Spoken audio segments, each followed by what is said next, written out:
ګرانو کتونکو علب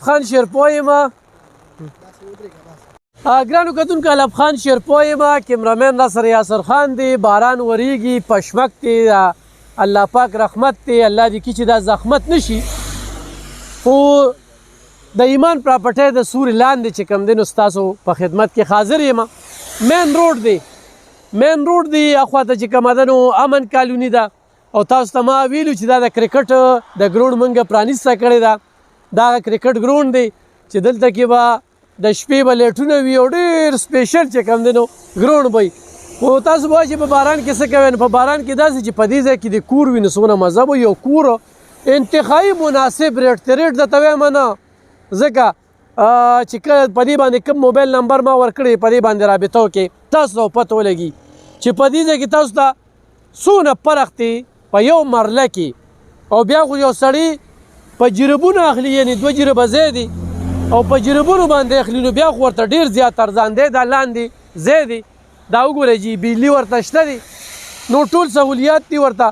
او دا ورته مین چې کوم دی په دې روډ باندې راځي. دا وګورئ جي دا علیم آباد دغه د پټرولو پمپ، دغه د ایمان پراپرټۍ والا دفتر، هغه شاته امن کالوني، دې خوا چې کوم دی دا د کرکټ ګراوند، او دې خوا چې په دې مین روډ راځي نو سیده به چې کوم دی نو په دې لار باندې به کوشي او به دې ځای کې به چې کوم دی نو ځان له کور جوړ کړي. چونکې باران دی موږ چې موږ درزو نه خورو نو د هغې په وجه باندې د سره کمزورو. مختصر پروګرام د سر شریکوم ځکه چې ډېر انتخابي مناسب روډ دی. دا لار چې کومه ده دا صرف دې ځای ته وتلې ده او دا تاسو ته 2 جربه ځای دی او خو څوک یې په مرلو پکې ځان له ځای اخلي، باقاعده پلاټینګ پکې شوی دی.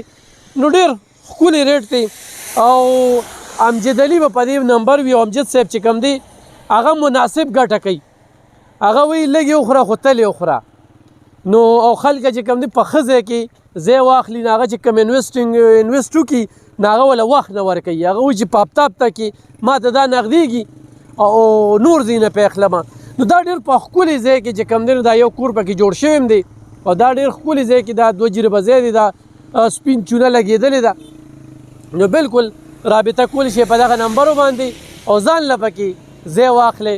او زه به هلته کې به کیدای شي د امجد سره په دفتر کې خبرې مو کوو، په دفتر یې کار روان کړی دی. نو زموږ سره اوسئ. ګرانو کتونکو باران لږ غلی شو او بس ته الله دې نور غلی کړي، ځکه چې د غریب سړي ژوند په دې کې بیا ډېر تنګ شي او ګراني دومره انتخاب ته رسېدلې ده چې په 3-3.5 روپۍ باندې بورې وړه نو هغه ډېره ګرانه ده. پراپرټي هم چونکې ډېره زیاته ولاړه ده. خو دا مې د باران کې ورته ځکه ښوده چې یو خو باران کې لوک مې ورته ښوده چې دې خوا د کرکټ ګراوند دی، اخوا د کور وي، او دا د ایمان پراپرټۍ والا چې کوم دی نو دلته کې دا دفتر دی، بارګین دی، او بارګین سره چې کوم دی نو دې ځای کې یو میګا مارټ چې کوم دی نو د هغې هم پرانیسته کوي. مخامخ چې کوم دی نو هغه د پټرول پمپ دی ورسره. او دا د دې په تناظر کې چې ما درته ځای ښوده نو دا توکه دا مخامخ چې ویني پلاټ برای فروخت دغه لیکلی دي پلاټ برای فروخت، لاندې چې کوم دی نو دغه ځای دی او ډېر انتخابي په مناسب ریټ باندې تاسو ته چې په دې باران کې دی داسې بره سړک وي، اخوا نږدې چې کومه ده عثمانزی هم ده، رزړ هم دي، دې خوا د تورمزی ده، دا دې خوا چې کوم دی عثمانزو بازار دی، اخوا ته عمرزی دی. نو دا یو بایپاس دی، دې خوا لینګ روډ دی موټروی ته. نو دا 2 جربه ځمکه ده خو یو سړی په یو ځای اخلي نو ډېره زیاته پیدا ده ورته. او خو یو سړی د پلاټ په دغه اخلي نو بیا هم ډېر ارزانه ده، ډېر مناسب ریټ دی. تاسو چې کله په دې نمبر باندې رابطه وکړئ او تاسو ته ریټ ووایي نو تاسو واقعي ووایئ چې یاره په مین روډ باندې یو داسې ځای کې چې هلته کې ټول سهولیات دي. خو باران کې مې ورته لوک په دې ورکو او بیا خو لنډ څوک کور پکې جوړي نو شاته هغه دي بټۍ دي. نو بټۍ هم چې کوم دی نو ښه نږدې بټۍ دي. نو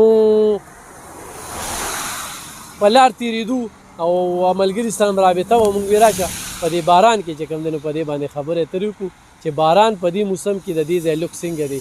نو ضرور پکې ځای والی ضرور په دې نمبر رابطه وکړئ.